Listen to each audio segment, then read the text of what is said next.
જય જવાન જય કિસાન મિત્રો. ગુજરાત પોલીસની બેવડી નીતિ જે અત્યારે સામે દેખાઈ રહી છે. કારણ કે ગઈકાલે જે બોટાદના હળવદની અંદર જે ઘટના ઘટી એની અંદર સામે કોણ હતા તો કે ખેડૂતો હતા. એટલે એના ઉપર લાઠીચાર્જ કરવામાં આવ્યો, એના ઘરમાં ઘૂસીને એને બહાર કાઢવામાં આવ્યા, એના ઘરના દરવાજા ખખડાવવામાં આવ્યા, ઘરના તોડવા માટેના પૂરા પ્રયત્નો કરવામાં આવ્યા. કારણ કે એક ખેડૂત હતો. પરંતુ થોડાક સમય પહેલાં અમદાવાદની અંદર એક પત્રકારે જ્યારે જનતા રેડ કરી અને લાઈવ સ્ટ્રિંગ ઓપરેશન કરી અને બુટલેગરોને ખુલ્લા પાડ્યા હતા, ખુલ્લામાં જે દારૂ વેચતા હતા એને ખુલ્લા પાડ્યા હતા. પરંતુ ત્યાં આપણે ગુજરાત પોલીસ જે નીડર અને બેહોશ છે ને, જે બહુ જ આપણા ગૃહમંત્રી ફાકા ફોજદારી કરતા હોય છે ને કે ગુજરાત પોલીસ ગમે એને છોડશે નહીં, ત્યારે ગુજરાત પોલીસની હિંમત નહોતી હાલી કે એ બુટલેગરોને પકડે, એને લાઠીચાર્જ કરે, એને મારે. પરંતુ ગુજરાત પોલીસની બેવડી નીતિ હંમેશા સામને આપણને સામી દેખાતી હોય છે.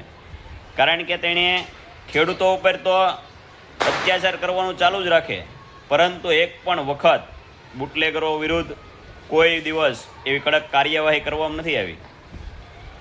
અને હમણાં કાલે એને પ્રથમ દિવસ 2 દિવસ પહેલાં સુરતની અંદર વોર્ડ નંબર 24ના પ્રમુખે જે સુરત કમિશનરે ફરમાન કરેલું છે કે જાહેર રોડ રસ્તા ઉપર કોઈએ બર્થડે સેલિબ્રેશન કરવું નહીં, છતાં પણ તેણે એક વટ પડવાની ગણતરીમાં, કારણ કે એ ભાજપનો પ્રમુખ હતો ને એટલે એણે રોડ ઉપર સેલિબ્રેશન કર્યું.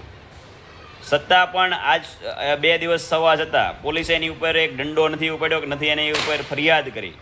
કારણ કે ભાજપનો મળતિયો છે અને ભાજપની સામે પોલીસ નતમસ્તક છે.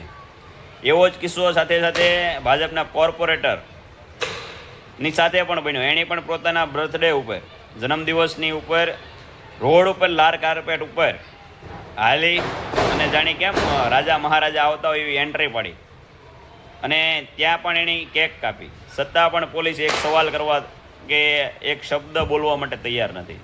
પરંતુ જ્યાં ખેડૂત હોય, જ્યાં આપણા ગુજરાતના શિક્ષકો હોય, જ્યાં આપણા નિવૃત્ત સૈનિકો હોય કે સામાન્ય વિદ્યાર્થીઓ હોય કે જે પોતાના હક માટે, પોતાના આજીવિકા માટે જ્યારે સરકારની સામે બાથ ભીડવા તૈયાર થતા હોય ને, ત્યારે જ આ પોલીસ પોતાની સિંઘમગીરી કરતી હોય છે.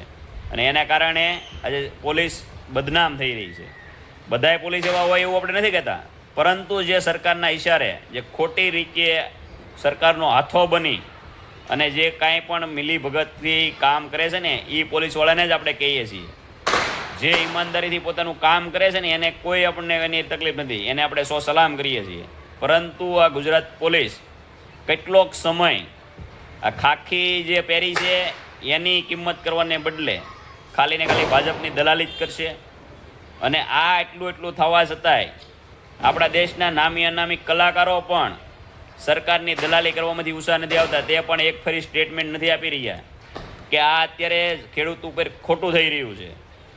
એટલે આવા બધાય કારણે ગુજરાતની પોલીસ બદનામ છે. અને સાથે સાથે ભાજપ સરકાર તો એટલી ભ્રષ્ટ છે જ તે, પરંતુ તે બીજા ડિપાર્ટમેન્ટોને પણ આની અંદર જે ભ્રષ્ટાચારીને ખદબદે છે ને એની અંદર હારી ભેગું ભેળવી રહ્યું છે. એટલે હવે જનતાને જાગવાની જરૂર છે ને આત્મા જગાડવાની જરૂર છે. કારણ કે આપણે બહુ લાંબા સમયથી આ હરામખોર સરકારને આપણી ઉપર શાસનમાં બેહારેલી છે, પરંતુ આપણી પાસે કોઈ હથિયાર નથી કે આને આપણે હેઠા પાડી શકીએ. પણ આપણી પાસે એક મોટામાં મોટું મહા હથિયાર હોય ને તો એ મતદાન છે. ચૂંટણીને દિવસે આપણે જોઈ વિચારીને મત આપીએ, આપણે સારા ઉમેદવારોને મત આપીએ, તો આવી બધી આ જે તકલીફો પડે છે ને સામાન્ય લોકોને, એ પડતી બંધ થશે. બાકી ત્યાં સુધી આ સત્તાના જોરે ભાજપ ભ્રષ્ટાચારીઓ પોતાના જ ઘર ભરશે અને લોકોને હેરાન કરશે. જય હિન્દ, જય ભારત.